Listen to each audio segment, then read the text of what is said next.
Welcome to This Explainer. Today, we're going to completely reframe the story you've been told about money, debt, and ultimately, the value of your personal time.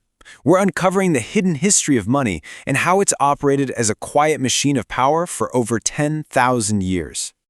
Okay, let's dive right in by asking a fundamental question we all think we know the answer to. Where did money actually come from? I mean, we've all heard the classic tale, right? Back in the day, people traded. You had chickens, your neighbor had bread, so you swapped. Eventually, that got a bit too clumsy, so somebody invented money to fix it. It's literally in all our old school books. Well, prepare to be surprised. Anthropologists have been searching for over a century, and they've never found a single society that actually worked this way. The whole barter economy that supposedly gave birth to money, it's a total myth. Money didn't come from trade, it came from something much deeper. Before coins or shells were ever even a thought, the very first money was simply a memory of debt. Just picture a village 10,000 years ago. You help a neighbor fix their roof. They don't pay you on the spot. They just owe you a favor. And that favor sits there until they hand you some grain. And boom, the debt is settled. Money wasn't an object. It was a mental record of who owes what to whom. We actually know this for a fact because ancient Mesopotamian temples were recording these exact debts in silver ledgers 5,000 years ago, way before the first coin ever existed. Section 1. When time was abundant, the 300,000-year weekend. Let's look back at our ancestors, like the Hadza and Kong Bushmen, who relied on this invisible web of memory and lived in a radically different way than we do today. Anthropologists tracking these hunter-gatherer societies found something incredible. Ancient humans only worked about 2.5 hours a day to survive. That was it. Hunting, gathering, cooking, done before lunch. They had no bosses, they paid absolutely zero rent, and they didn't really have weekends because, well, every single day was essentially a weekend. The middle of the day was just for napping, sitting in the shade, and hanging out. In fact, back in the late 1960s, anthropologists coined a specific phrase for them, the original affluent society. Now, they didn't mean they had immense physical wealth. They had almost nothing they couldn't just carry in a single bag. But they possessed the ultimate luxury that we are constantly chasing today. They had time. Instead of hoarding wealth, their currency was generosity and social connection. Get this, hoarding was actually mocked in their camps, just to keep egos in check. If a hunter brought home a massive catch, the whole camp would literally make fun of it, calling it skinny or terrible, so the hunter wouldn't start acting superior. They built this complex social arithmetic where giving away what you had was your savings account. You feed others today, so they feed you tomorrow. Section 2. The evolution of currency. Fixing the memory problem. So, as human villages expanded into massive cities, that web of social memory got way too big for anyone's head. You obviously couldn't remember the debts of thousands of strangers. We needed a physical stand-in. And we can track the exact evolution of that physical stand-in. It started with those silver ledger records in Mesopotamia 5,000 years ago. Then humans tried cowrie shells, salt, even giant stones. But the real fix arrived around 600 BC, when Lydian kings created the first true coins out of an electrometal blend. Fast forward to the 11th century, and the Song dynasty in China took it a step further, issuing the world's first official paper money. Now what's really fascinating here is what happened in Lydia. When Lydian kings melted down that metal and stamped their royal seal right on the coin, it guaranteed the weight and purity. You didn't have to test it anymore, you just trusted the face on the coin. But notice the massive shift here. For the very first time, money carried a ruler's face. It permanently fused political power with money into the exact same object. Which brings us to Section 3, the cycle of collapse, watering down the money. That fusion of power and money created a temptation no ruler in history has ever been able to resist: the power to create money out of thin air to fund their empires.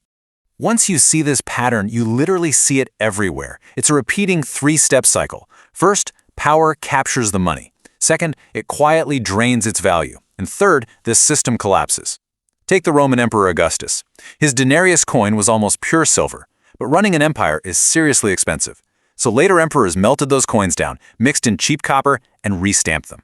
By the year 270, the denarius contained barely 5% silver. They essentially created money out of nothing.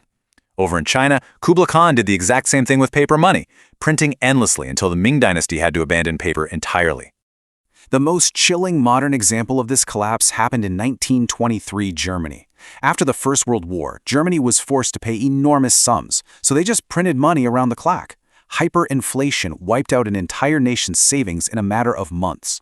Prices doubled every couple of days. People were literally burning banknotes for heat because the paper was cheaper than firewood. Fast forward to the modern era. After World War II, at the 1944 Bretton Woods Conference, the world tied its currencies to the US dollar, and the dollar was chained to physical gold. But by the late 1960s, America was spending heavily on wars and domestic programs, printing way more dollars than they had gold for. So on August 15, 1971, President Nixon permanently severed the dollar from gold. This ushered in our current era of pure fiat money, meaning money backed by absolutely nothing but a government's promise. Because fiat supply has no physical limit, a government can create more with a single keystroke.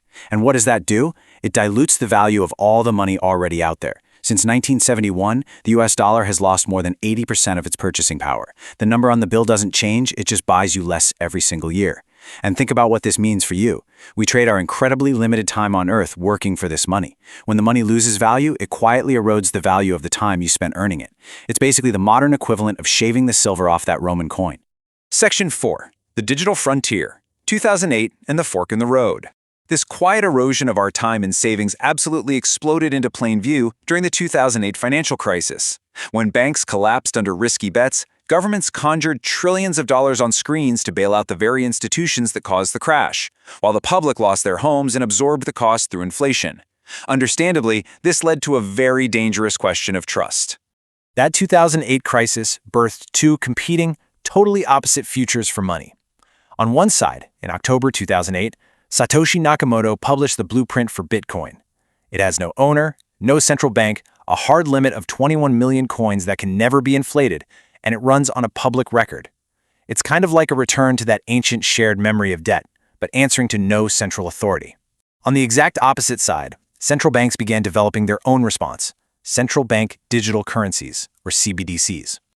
A CBDC is basically your national currency in a purely digital form. Now, while physical cash is private, state-issued digital currencies operate very differently.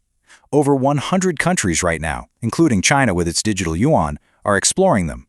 By design, a CBDC can track every single transaction. And because it's programmable, the issuing authority can set rules. Think about that. They could program the money to expire if you don't spend it fast enough, restrict it from specific purchases, or literally switch it off entirely. Section 5. Who holds the controls? The battle for your time and power. For 10,000 years, money has never just been about trade. It has always been the quiet machine that decides who holds power over whom. From the Lydian kings to the Roman emperors to the financial institutions of 2008. The trick works best when you aren't paying attention to it.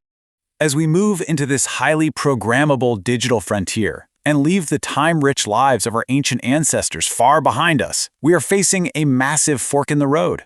The next form of money could literally be running on your phone within the next decade. So we have to face the ultimate question about the future of our money and that precious time we trade for it. Who will be holding the controls? And will it be you? Think about that, and we'll see you in the next explainer.